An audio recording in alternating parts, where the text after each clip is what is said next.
हरियाणा के मुख्यमंत्री मनोहर लाल ने अंत्योदय परिवार उत्थान योजना के लाभार्थियों से सीधा संवाद किया। मुख्यमंत्री ने कहा कि हरियाणा सरकार अंत्योदय के हक की सरकार है।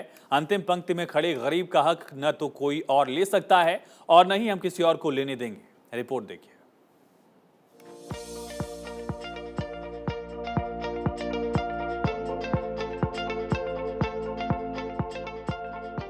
मुख्यमंत्री मनोहर लाल ने सीएम की विशेष चर्चा कार्यक्रम के तहत ऑडियो कॉन्फ्रेंसिंग के जरिए अंत्योदय परिवार उत्थान योजना के लाभार्थियों से सीधा संवाद किया।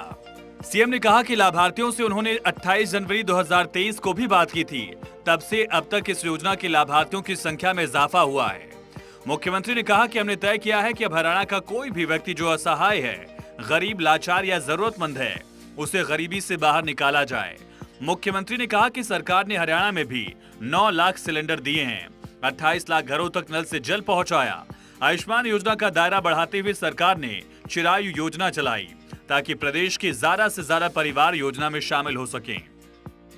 और जो गरीब परिवार है, 1 लाख रुपए से कम जिनकी आमदन है, उनको हमने अंत्योदय परिवार कहा और अंत्योदय परिवार के एक एक व्यक्ति को बुलाकर हमने कैंप्स लगाए। वो कैंप यानी 4 बार इसके कैंप ब्लॉक स्तर पर लग चुके हैं। रोजगार मेले या जिसको हम कहें अंत्योदय परिवार उत्थान योजना के मेले, ये सब हमने लगाए। तो इसके माध्यम से भी सब लोगों को संपर्क करके विभागों की कोई 17 विभागों की 50 के लगभग योजनाएं हैं, उन योजनाओं का लाभ उठाने के लिए प्रेरित किया। ये योजना भी एक पोर्टल के ऊपर हमने दर्ज कर दी है। पढ़ा लिखा व्यक्ति स्वयं उस पोर्टल पर जाकर के वो अपना जानकारी ले सकता है कि सरकार की कौन कौन सी योजनाएं हैं। परिवार उत्थान.gov.in, तो इस प्रकार से इस पोर्टल पर जाकर के और हम इन योजनाओं का लाभ ले सकते हैं।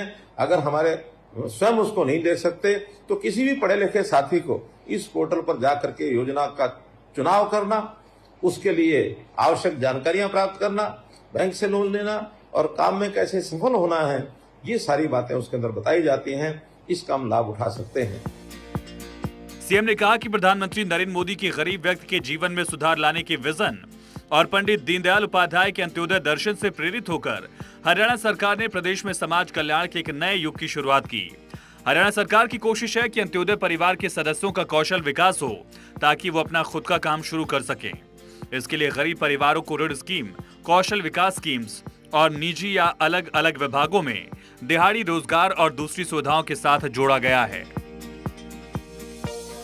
बैंक से लोन लेना एक बात है, लेकिन उस लोन का उपयोग करना ये भी बहुत एक समझदारी से, एक तरीके से हमको करना पड़ेगा। और आखिर बैंक से लोन लेकर के हम अपने व्यवसाय के माध्यम से, काम के माध्यम से अपने आप को आगे बढ़ा पाए, तो इससे बड़ी खुशी की बात नहीं हो सकती है। बहुत सी ऐसे पार्टियां भी हैं जो नारे लगाती हैं कि ये मुफ्त लो, वो मुफ्त लो। तो मुफ्त की आदत लगाने के बजाय हमारी प्राथमिकता है कि काम करने वाले व्यक्ति को काम के लिए जो उसकी आवश्यकताएं हैं वो पूरी की जाए, उसको ट्रेनिंग दिलाई जाए, उसकी पढ़ाई कराई जाए, उसको स्किल के नाते से, हुनर के नाते से उसको विकास किया जाए और काम करने के लिए जो पूंजी की आवश्यकता है तो पूंजी भी दिलाई जाए। और जहां कहीं सरकारों की ओर से उसमें कोई ग्रांट है, उसमें कोई सब्सिडी है, ये जोड़ना है, वो भी हमने जोड़ने के लिए और काम किए हैं। जहां कहीं ब्याज जो लगता है बैंकों का, उसको रिफंड करने की बात आती है, वो भी हमने किए हैं।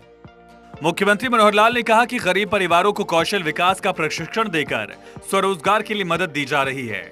साथ ही स्वरोजगार के लिए बैंकों के माध्यम से लोन उपलब्ध करवाया जा रहा है। मुख्यमंत्री अंत्योदय परिवार उत्थान योजना में 18 विभागों की 56 योजनाओं का चयन किया गया। इनके अलावा हरियाणा कौशल रोजगार निगम को भी इस योजना के साथ जोड़ा गया है। सीएम ने गुजारिश की है कि जिन परिवारों ने इस योजना का लाभ उठाया वो अन्य परिवारों को भी योजना का लाभ उठाने के लिए प्रेरित करें। मुख्यमंत्री मनोहर लाल ने कहा कि बहुत सी ऐसी पार्टियां भी हैं जो नारे लगाती हैं कि मुफ्त ले लो, लेकिन हरियाणा सरकार की प्राथमिकता लोगों को आत्मनिर्भर बनाने की है। काम करने वाले व्यक्ति को काम के लिए जो जरूरत है वो पूरी की जाए, उसको ट्रेनिंग दिलाई जाए। काम करने के लिए अगर पूंजी की जरूरत है तो उसकी भी पूर्ति की जाए। सरकार की तरफ से कोई ग्रांट या कोई सब्सिडी भी देनी है तो वो भी दी जा सके। सीएम मनोहर लाल ने कहा कि हमने प्रदेश में लगभग 55,000 सेल्फ हेल्प ग्रुप बनाए हैं, जिनके माध्यम से 5 लाख से अधिक महिलाएं अपने परिवार के लिए आय बढ़ाने में अपना योगदान दे रही हैं। मुख्यमंत्री ने कहा कि सरकार ने विदेश सहयोग विभाग के अंतर्गत ओवरसीज प्लेसमेंट सेल भी बनाया। इसके माध्यम से युवाओं को विदेशों में रोजगार के अवसर मुहैया करवाने की दिशा में भी सरकार काम कर रही है। Bureau report, Bharat 24।